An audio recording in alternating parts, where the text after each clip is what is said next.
Hey guys, and welcome back to Super Monkey Ball 2. You see, this game is so original. It has a pot of soup themed world, a washing machine themed world, and then after this we're gonna have Clock Tower space again. So, okay.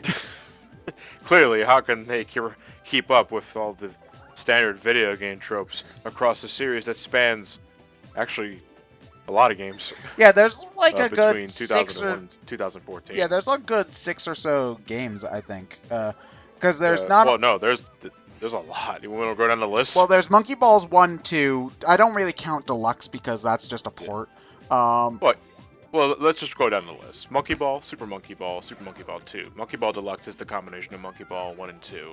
And there's Monkey Ball Jr. for the Game Boy Advance. Monkey Ball Jr. sucks.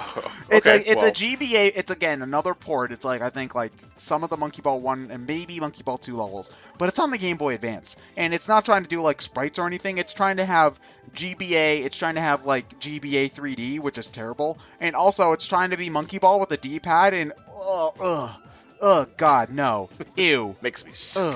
Yeah, it does make me sick. I hate, God, Monkey Ball Jr. is terrible. Don't play it. Sega Superstars had a Super Monkey Ball minigame. I don't remember what it was, though. Was that the one with the iToy? Yes, it was the one with the iToy. Yeah. Ugh. Oh, God. It also had a Chow Garden in there, too. Wait, really? You could interact with your Chow with the iToy. You could pet it with your hands and shit. Aww. Look at those Clement did adorable. a video on that a while back. So. Yeah, he did. You're right. Yeah. Anyway, there was also a Super Monkey Ball Touch and Roll for the DS. I never played The that. gyroscope feature. Neither have I. Super Monkey Ball Adventure. Oh, I heard horrible things about Adventure. I heard that's terrible. I've never played it myself, but I think that got terrible reviews and nobody really likes it. Like, I think it... Super Monkey Ball Banana Blitz. Yeah, That's I've the already game. talked about Banana Blitz. Not that it's unplayable or anything, but it's just wonky and dumb. And the mini games aren't real. There's like 50 mini games, but they went for the quantity over quality route. So yeah. But after the Wii game Banana Blitz, Super Monkey Ball as a series was sort of relegated to handhelds because, well, after Banana Blitz we had Ticket Blitz. That was an arcade game. I'm gonna assume Japanese only. Probably. Then Super Monkey Balls 1 and 2 got iPhone releases. So I like to see how that Well, was. I think actually Super Monkey Ball 1 and... Okay, because here's the thing. Starting with Banana Blitz, Monkey Ball got a art design change. And for the record, I vastly prefer the original art design to the new designs. Because the new art design is where, like, Baby got, like, the Cyclops visor. And I believe... To give eye green eyes. Green eyes. I believe the iPhone ports of Super Monkey Ball 1 and 2 use the new art design. I'm not sure if they're the same game, actually, like if they have all the same levels or so. Yeah, I'm not sure. But yeah, I think there was also Step and Roll, which used the balance board, and I don't even want to know how that ends up turning out. Yeah, that was the second Wii game. Yeah, see, No you one just can get... stop Mr. Domino. You get pushed straight through the floor. Help me, Mr. Noid. There was also a Super Monkey Ball Tip and Tilt. Was that Those are for the Vita? J2ME. What? Man, you No, know not what? Vita They games. might as well. J2ME. They might as well Never make heard a of this. Mario game, and call it Super Mario Brothers Jump and Run. Well, you say, Super Mario Brothers, Super Monkey Ball, SMB. Super Kinda Meat Boy? confusing. Super Meat Boy. Yeah. You think of anything else? No, that's it. This joke has officially run its course. Oh. Well, it had the rule of 3. That's all that matters. Yes, Super Monkey Ball 2 Sakura Edition. That was an iPad and Android game. All right. And then starting Super Monkey Ball 3D on the 3DS. Super Monkey Ball 3D is actually pretty good. Granted, it's not great because a lot of the level designs were kind of uninspired. Like they kind of meandered a whole lot. Like it was just like it was more like Monkey Ball obviously takes inspirations from those like little handheld things where you tilt like the marbles to the end. But a lot of the Monkey Ball 3D levels felt like that in that they went on forever and they weren't really about a specific challenge at any given point. And also, like, I know I complain about these games being ball-bustingly hard. Monkey Ball 3D is really easy. So it loses a lot of the the addictiveness nature of like just one more try. I'm gonna beat it this time. I'm gonna beat it this time when it's too easy. Did 3D utilize the gyroscope?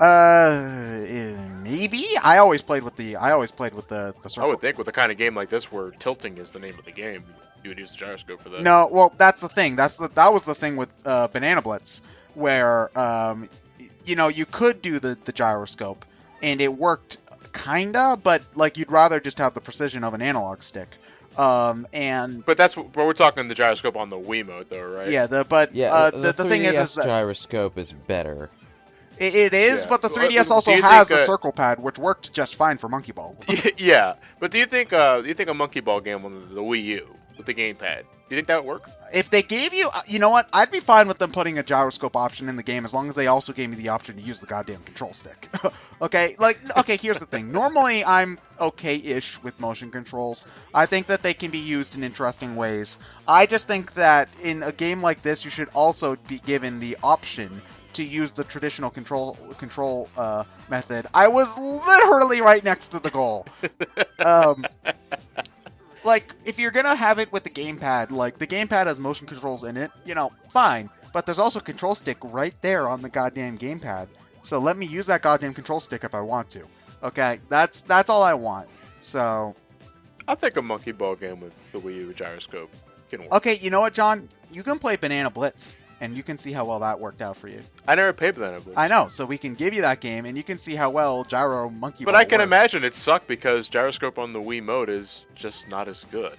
I suppose so, but... Also not as comfortable because, we're talking about a one-handed device compared to the 3DS and the Wii U gamepad, which is a two-handed device. You probably... Well, yeah, I remember when I was playing Banana Blitz, I would often hold my Wiimote with two hands so that I could be... Yeah. So I could, Just for the sake of trying to feel comfortable. well, not just that, but I felt more precise if it was easier to Yeah. do minute movements while feeling steady. I think I'm just one of those rare breed that I can utilize the gyroscope controls. Well, I can And- use them for something like Splatoon just fine, but I don't... Yeah. Monkey Ball... I prefer it over the right analog stick option in Splatoon. I do because too, the but- goddamn stick is above the face button. I do too, but Splatoon is also, like, you don't have to be as precise in Splatoon as you need to be in Monkey Ball at points, so, yeah. Look at this mindfuck kind of level here. Whoosh. In other news, this is a game based around physics, could you tell? Yeah, the Monkey Ball 2 definitely tries to push the physics kind of stuff more than Monkey Ball 1 does, if I remember correctly. Although I've never actually seen most of the end levels in Monkey Ball 1, so I don't even know. But actually, the only way I know what some of the end themes in level themes in Monkey Ball 1 are is because I've watched an expert mode speedrun, and it's like it's one of those things where you've played a game for years, and if you've never seen the end, seeing those final new assets that you've never seen before is truly like really weird. Like I was gonna say, like it's sometimes it's really cool, sometimes it's like, oh, I didn't miss much now, did I? So it depends on it. Crisis averted. As always, depends on the game, but they really just wanted a Japanese themed level. Can I just take a moment to appreciate that for all of his genius, Dr. Bad Boom just did not think that maybe it would be a bad idea to have a washing machine without a lid? Isn't that a thing with some older models of washing machines? Or Yeah, from like the 50s. Maybe Maybe the 40s. maybe he got it cheap or something. I don't know. One banana. Maybe he cannibalized his washing machine lid for parts. He probably would, although he's got like 4 secret bases in a blimp, so I don't know why he'd need to. So I'm a bad boon. bad to the boon. Bad. Ooh, eat you, What? Hey guys, look. Sonic. Look. Sonic 4. Eat your heart You out. say Sonic, I don't know why, I immediately thought of Halo for some reason. Halo. Well, it's because the original Halo took place on a space installation that was shaped like a halo. Who would have thunk? Thought it was just a name. Yeah, but man, you couldn't do this shit in Sonic 4. Super Monkey Ball best Sonic game confirmed. No? No? Okay.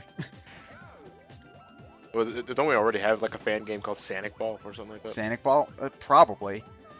Maybe. I'm pretty sure there are like 5 different variations of it on the Android marketplace. So. Yeah. Like, oh, have you guys ever seen like Android Sonic, Sonic like Android and iPhone rip-off Sonic games? Oh, Yeah, Dude, that's what I mean. and there are so many rip-off games on mobile markets that it's crazy. And I I can't love believe they're Peanut allowed to Butter. get away with it. I love Peanut Butter Gamer's video on it, like the baby one. Go in space with baby. Oh man. Jesus Christ. Well, I'm curious. Like, just to remain on topic, what are Super Monkey Ball ripoffs? Like, if any. Super Mandarin Ball. Super Baboon Ball. And people are really upset when people are really upset when Sir Ben King. The chimpanzee Chuck. People are super upset in Super Mandarin Ball when Sir Ben Kingsley just ends up being a drunk guy the entire time. No? Okay. How did you get through that? Just by pressing up. Pure luck. Magic. No, Fucking I stole that. I stole that from a speedrun that I had watched, where they just pressed up through the entire thing while keeping the fast forward button on. So, yeah. Huh. So yeah, this is, out of all of the stupid ass plans that they come up with in this game, this is probably the stupidest and the assiest. Literally. Also, Dr. Baboon has no junk. Maybe But he he does- cannibalize that for parts too. Oh fuck. Although I do like the attention to detail where they keep his like baboon ass, though, so he's actually a baboon. Also, I question this, that they tickle Dr. Baboon when they're all still in their balls. Nice. Why? What the hell's causing his text box to shake, though? Well, isn't it the same like Paper Mario, where it's representing certain emotion? I suppose so, but like, what's physically causing it to shake? Oh, I don't know. Because like the text boxes in Paper Mario never shook, just the text itself. Okay, so out of curiosity, I don't know how much time we have left on this. About like a minute. No, you know what? I'll save it for next video. No, we've got 2 minutes. Go, go, go. No. I'm gonna save it for next video. Okay. Oh man, look at how big our balls just got. You know, in some cultures and countries, that's a severe medical condition. You might want to get that checked out. That's not the part Some that's supposed to countries. grow. Oh. I've had it wrong all these years. Shit. So yeah, so he agrees to grow them back, and then he's like, "I'm gonna run away now," and they let him run away, and then they're like, "Oh no, he's running away." We should do something. Okay. Oh, wait, hold on. We're getting to. All right, so time to start playing some Castlevania music. We got clock towers and we got stairs. It's not even like actual stairs that you'd think you'd be able to walk on either. No, these are legitimate Castlevania stairs, just steps suspended against the wall. Yeah. No safety railing and anything. Oof. Can't jump off of them. Can't jump Now, down them. you can't might- whip. You might wonder why Simon Belmont is so goddamn slow going up and down the stairs, but you know, if you had to walk up and down stairs that looked like this, you'd be slow too. Now, what I like about this scene is that there's just one random II robot. It turns in completely the wrong fucking direction. That's a joke you see a lot in games, because in Paper Mario, there's always a shy guy that falls down whenever, like, they're doing, like, a march of shy guys. Like, there's always one that falls down, like, twitches a little bit, gets up, and then runs to try to get back in place or something like that. Okay, so John, obviously, your clock tower woes in Castlevania would be way less trouble if you just pooed your way through them. I'm pooing something. No, we all do, but we don't announce it to the world, okay? Yeah. Now let us cooperate and get the fuck out.